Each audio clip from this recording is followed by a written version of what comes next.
예전에 서울 사립초에 근무하는 친한 지인이 있었는데요. 그 형이 근무하는 학교 교실에 갔던 적이 있습니다. 그게 거의 10년 전인데 그때 그 형이 저한테 했던 말이 아직도 기억납니다. 야, 우리는 산업이야. 정확하게 이런 워딩을 썼었는데요. 그 당시 교사로 막 발령받은 지 얼마 안 되었던 저는 그 말을 듣고 뭐 그럼 나는 공노비인가? 라고 속으로 생각했고 별로 동의는 못했었어요. 근데 그때로부터 10년이 지난 요즘은 슬프게도 좀 상황이 달라진 것 같습니다.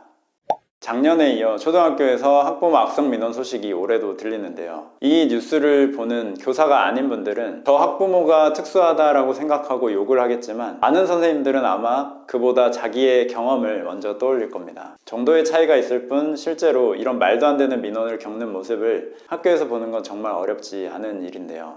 교사 본인이나 바로 옆반 선생님이 이런 일을 그런 경험이 없는 교사를 찾는 게 더 어려울 거라고 봅니다. 자퇴하는 교육대학 학생들이 늘어나고 있다고 하죠. 그리고 올해 구급 공무원 경쟁률도 32년 만에 가장 낮았다고 합니다.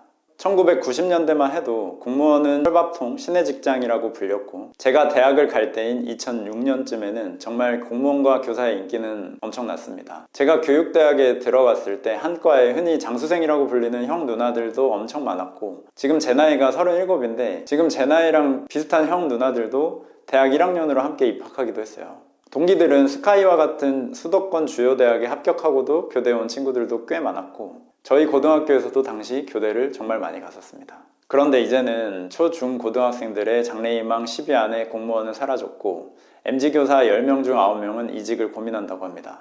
과연 이게 단순히 저출산 고령화 사회가 되어가기 때문에 일어나는 현상일까요? 저는 정말 많은 분들께서 여기에 깊이 있게 생각하고 사회적 의식 자체가 개선되어야 한다고 봅니다. 그래서 조금이나마 제가 그 목소리를 대변할 수 있지 않을까 싶어서 이 영상을 찍게 되었고요. 주제는 MZ교사 공무원의 탈출 원인에 대한 의견입니다.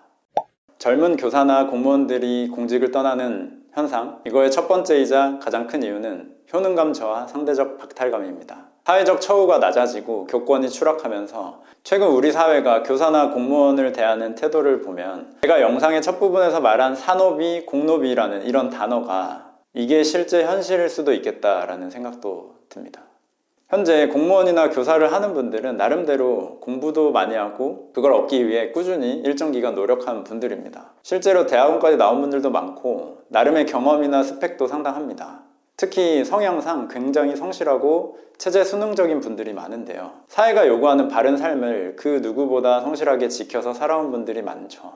그렇지만 그 대우는 그에 못 미칩니다. 학교를 교육이 아닌 보육 서비스로 생각하는 일부 학부모, 공무원한테 말도 안 되는 민원을 지속적으로 넣는 민원인들, 이런 사람들로 인해 그 정신적, 육체적 피로도는 이미 상당합니다. 작년부터 올해까지 이와 같은 내용이 조금은 공론화되면서 개선되나 싶지만 사실 변한 건 별로 없습니다. 이와 같은 현상이 아주 긴 시간 동안 우리 사회에 스며들었고 사회 전반적으로 이를 해결하려는 노력이 없다면 앞으로 그 피해는 고스란히 현재 교직과 공무원 조직에 몸담고 있는 분들의 몫일 겁니다. 저는 퇴사를 하고 이렇게 유튜브를 하고 있으니 현직에 있는 동료분들께 죄송한 마음도 큰데요. 아마 그 안에 있었다면 제가 이런 목소리를 낼 수도 없지 않았을까 싶기도 합니다. 사람이 본인의 직업, 하는 일에 대해서 열심히 한 만큼의 성과나 보람을 느끼는 것은 인간의 기본적인 욕구입니다. 현재 교직이나 공무원은 그 기본적인 욕구조차 충족되지 못하는 것이 현실입니다.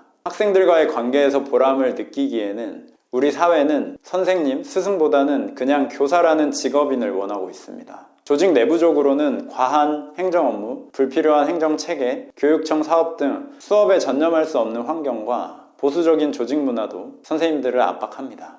또한 경제적으로도 성과에 대한 인정조차 받을 수 없기 때문에 뭘 더 하고 싶어도 그럴 힘이 없는 무력감, 참 어려운 상황이기도 하죠. 또한 상대적 박탈감이라는 것은 원래 나보다 월등히 뛰어난 사람보다는 나와 비슷했던 사람과의 비교에서 오는 법이잖아요. 공무원이나 교사를 하고 있다면 그래도 나름 열심히 성실하게 노력해서 무언가 꾸준히 했던 경험이 있는 분일 텐데요. 그렇게 노력을 할 그 당시 함께 지내면서 취업 준비를 하거나 나랑 비슷하거나 심지어 나보다 조금 더 못했던 친구들이 이제는 나보다 훨씬 더 좋은 직장에서 좋은 경험을 하면서 인정받고 돈도 많이 벌고 성장을 하는 그런 모습들을 보는 상황도 많을 겁니다. 거기에서도 상대적 박탈감이 들기도 합니다. 이처럼 월급도 그렇고 근무 환경이나 복지, 주변 동료들의 인적 풀에 대한 것도 박탈감의 원인이 되는데요. 학교에서 연구실의 간식을 선생님들끼리 돈을 걷어서 사 먹는다는 얘기를 다른 직업을 가진 친구들에게 하면 굉장히 놀라는 포인트입니다. 친목회비를 각각 월급에서 떼서 거둔 다음 그걸로 주말에 단체 워크숍을 그 돈으로 간다고 하면 그것도 정말 놀라는 포인트입니다. 학교 급식도 돈을 내고 먹죠. 공적인 식사는 당연히 근무 시간에 하거나 회사에서 비용을 부담하는 것을 기본으로 생각하는 것이 일반적인 직장의 모습인데 반해 공직사회는 그렇지 못하죠. 건강검진이나 가족과 함께 여행을 갈 수 있는 이런 복지 시스템 등도 상당히 차이가 있습니다. 공무원 공단에서 제공해주는 일정 서비스가 있긴 하지만 다른 기업들의 복지에 비해서는 많이 아쉬운 것이 현실이죠. 교사, 공무원 퇴사 이런 현상의 두 번째 이유는 당연히 낮은 급여 때문입니다. 저도 교직을 나온 가장 직접적인 원인은 이것이었는데요. 연차가 올라갈수록 호봉이 올라가는 구조이기 때문에 근무 경력이 최소 10년은 넘어야 그나마 좀 살만한 수준의 월급이 나오게 되죠. 근데 요즘은 사실 최저시급이 1만 원 정도 되잖아요. 그래서 그 어떤 직장에 다녀도 누구나 최저 월급이 대략 200만 원이 조금 넘습니다. 주 40시간 근무를 기준으로 월 209시간이 주휴수당 포함한 시간인데 209시간을 만 원씩만 쳐도 210만 원 정도잖아요. 근데 공무원 9급 1호봉의 기본급이 187만 원 수준이라서 최저시급보다 더 낮은 급여를 받는다고 하는데요. 이것도 공직을 떠나는 큰 이유 중에 하나라고 봅니다. 하는 업무나 능력 대비 그만큼의 보상을 못 받는 거죠.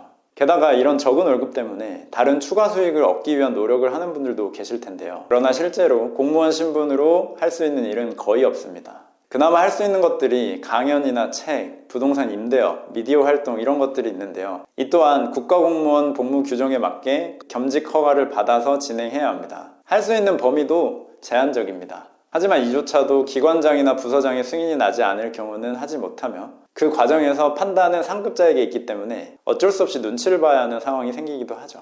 이전에 상급자는 오케이 했는데 공무원 특성상 상급자가 자주 바뀌잖아요. 새로 오신 분이 이제 못해요 하면 할 수가 없는 거죠. 이런 말을 하면 꼬우면 그만둬라, 누가 칼 들고 협박했냐 이런 말을 듣기도 하는데요. 실제로 그래서 그래 꼬우니까 그만둔다, 내가 이거 말고 먹고 살 거 없겠냐 하는 생각으로 저연차 공무원, 교사의 퇴사가 늘어나고 있지 않나 싶습니다. 다만 이를 10년 이상 유지해온 분들은 처우가 불만족스러워도 그만둘 수 있는 선택을 하지 못하는 그런 상황이 많으시기 때문에 하고 있는 분들도 있다고 생각이 들고요. 근데 이런 현상들을 이렇게 삐딱하게 바라보기보다는 우리 사회의 공정함에 대한 질문, 그리고 구조적인 문제 측면에서 바라봐야 한다고 생각합니다. 예를 들면 이런 건데요. 교사나 공무원 부업에 대한 이야기를 하면 공무원 겸직 가능한가요? 라고 묻는 분들이 계십니다. 그 속뜻은 너 겸직 금지 의무 위반인 거 알지? 라는 말이겠죠. 실제로 이에 대한 답은 정해져 있습니다. 당연히 안 되죠. 걸리면 징계 받습니다. 뉴스에 이런 사례가 나오기도 하고 알려지지는 않지만 이런 징계를 받는 일은 은근히 있습니다. 그런데 이러한 도덕적 잣대를 여기에만 엄격하게 적용하는 것은 문제가 있습니다. 그 상황에 처한 사람들이 만족스러운 처우나 대우를 받는다면 굳이 그렇게 할 이유가 있을까요? 지금 우리 사회는 가만히 있으면 가만히가 되는 그런 일들이 너무나 많습니다. 다음은 실제로 제 주변에서 직접 보고 겪은 사례입니다. 이미 결혼을 했으면서도 아이가 있어도 혼인신고를 안 하는 사람들이 정말 많습니다. 근데 재밌는 건 교사 지인들은 이런 사례가 정말 거의 없다는 거죠. 거의가 아니고 제가 아는 교사들 중에는 아예 없는데요. 그 외에 대기업을 다니는 제 지인들은 이렇습니다. 왜 이렇게 할까요? 이렇게 해야 이걸 활용해서 대출이나 주택 청약, 세금적 혜택, 한자녀가정 지원 이런 것들에서 이득을 취할 수 있기 때문인데요. 이건 사실 위장이혼이나 위장전입과 논리적으로 크게 다를 바 없는 행위입니다. 더 심한 경우도 있어요. 사업적인 수익을 신고하지 않아서 소득이 없는 것으로 간주되어 특별공급으로 소득 조건에 만족이 돼서 청약을 부정 당첨되는 사람도 있습니다. 5억 내의 주택을 이렇게 청약받아서 실거주를 한 뒤 그 차액을 10억 넘게 비과세를 받고 수익을 내는 이런 사례들도 있다는 거죠. 부부 공무원이나 부부 교사들은 소득이 너무나 투명하게 공개가 될 수밖에 없죠. 그리고 심지어 그런 혜택에서 기준으로 하는 그 커트라인은 아주 살짝씩 다 넘겨서 혜택조차 시도도 못 해보는 그런 경우가 대부분입니다. 저도 결혼을 하고 나서 바로 다음날 동사무소에 가서 정직하게 혼인신고를 했는데 그때가 아파트 투자를 해보면서 굉장히 후회되던 선택이 되었었고요. 열심히 공부해서 정당하게 성실하게 묵묵히 제 위치에서 할 일을 열심히 했던 그 나날들이 제 개인적으로는 상대적인 손해를 받는 그런 시대가 되어버린 것 같아 씁쓸했었습니다. 오히려 지금은 제 에너지를 제 사업에 쏟으니 저와 제 가족에게는 더 이득이 되는 상황이 되고 있습니다. 이러한 현상들은 과연 누구 잘못일까요? 그 사람들을 다 욕해야 하나요? 그럼 지금 애를 낳지 않는 사회 현상은 젊은 부부들이나 결혼을 하지 않는 20대, 30대만을 욕해야 하는 걸까요? 저는 이렇게 행동하는 사람들을 욕하는 것보다 이렇게 해야지만 유리한 포지션을 가져갈 수 있는 사회 환경과 시스템이 문제라고 봅니다. 그걸 제도적으로 고쳐야 하는 게 맞죠. 경기 규칙이 잘못됐으면 규칙을 바꿔야 한다는 거죠. 개개인의 이득을 위해 움직이는 행동들이 사회 전체의 이득이 되는 구조, 시스템, 이게 갖춰진 사회가 선진사회라고 생각합니다. MZ 공무원 퇴사 현상의 이유 마지막 세 번째는 공직사회의 경직성입니다. 사회만을 탓하기에는 공직사회 내부적으로도 자정이 필요합니다. 이 영상을 준비하면서 새롭게 알게 된 게 공무원 사회에서의 국장님 모시는 날 이런 게 있더라고요. 어떤 느낌인지 그 이름만 들어도 알 것 같았습니다. 공직사회는 사실 어쩔 수 없이 수직적인 문화와 의전이라는 게 있어야 하는 것도 맞긴 합니다. 그러나 조직 전체에 이 문화 때문에 안 좋은 영향이 생긴다면 어느 정도는 보완이 되어야 한다고 생각합니다. 특히 고위급이 아니고 말단 공무원 조직이나 교사들에게는 이걸 엄격하게 적용하면 안 된다고 봐요. 일반적으로 8시간 근무를 한다고 하면 1시간이 휴게 시간이고 이게 노동법상으로도 4시간마다 30분은 무조건 지켜줘야 됩니다. 저도 회사를 운영하다 보니까 이걸 어기면 처벌을 받는 걸로 알고 있고 근로계약서상에도 이를 명시를 합니다. 공무원은 사실 이런 근로계약의 형태가 아니기 때문에 법적으로는 문제가 없을 수 있지만 마찬가지로 이를 보장해줘야 하지 않을까요? 공직사회 내부적으로도 과거와 현재가 많이 달라졌다는 것을 명확하게 인지해야 합니다. 예전 저희 부모님 세대와 같은 경우는 직장에 충성하고 열심히 돈 모아서 그 돈을 은행에 넣어서 이자로 돈을 불리고 한 직장에서 꾸준히 인정받아서 승진하면 더 나은 삶을 사는 이런 마치 공식 같은 삶이 있었는데요. 지금은 그렇지 않습니다. 개인의 자율성과 본인 가족의 삶, 스스로의 만족감 이런 것들이 중요한 시대로 변했다는 것을 알아야 하고 실제로 세상이 너무나 빠르게 변하고 있습니다. 실제 사기업에서도 무주택자로 회사 상무할래? 아니면 만년대리로 다주택자 할래? 라고 하면 대부분 후자를 택할 거예요. 지금은 본인의 삶 자체를 인식하고 스스로 주체적으로 사는 것에 더 큰 가치를 느끼는 시대입니다.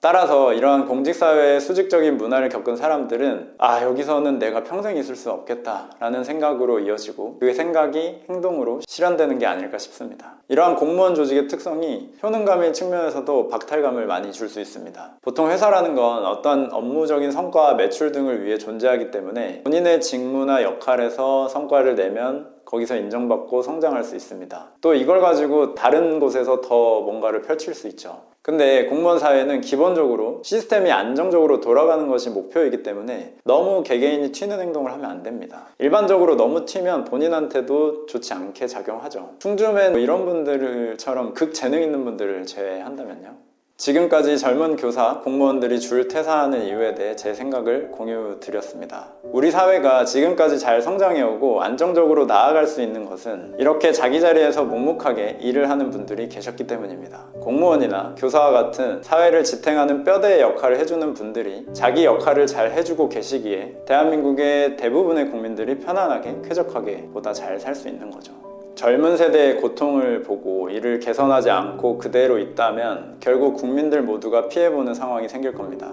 저도 사실 평생 교직에서 있을 줄 알았고 그 안에서도 참 열심히 했었는데요. 지금은 이렇게 유튜브를 하면서 사업을 하며 살고 있는 게 제 스스로도 되게 이상합니다. 근데 막상 나와보니까 솔직히 생각보다 할 수 있는 건 많더라고요. 기회도 많고 재미도 있고 무엇보다 주체성과 성취감이 되게 큽니다. 10년 전을 생각하면 정말 상상도 못할 일들이 지금 10년간 제 주변에 일어났는데요. 앞으로 10년도 아마 제게는 많은 변화가 있지 않을까 생각합니다.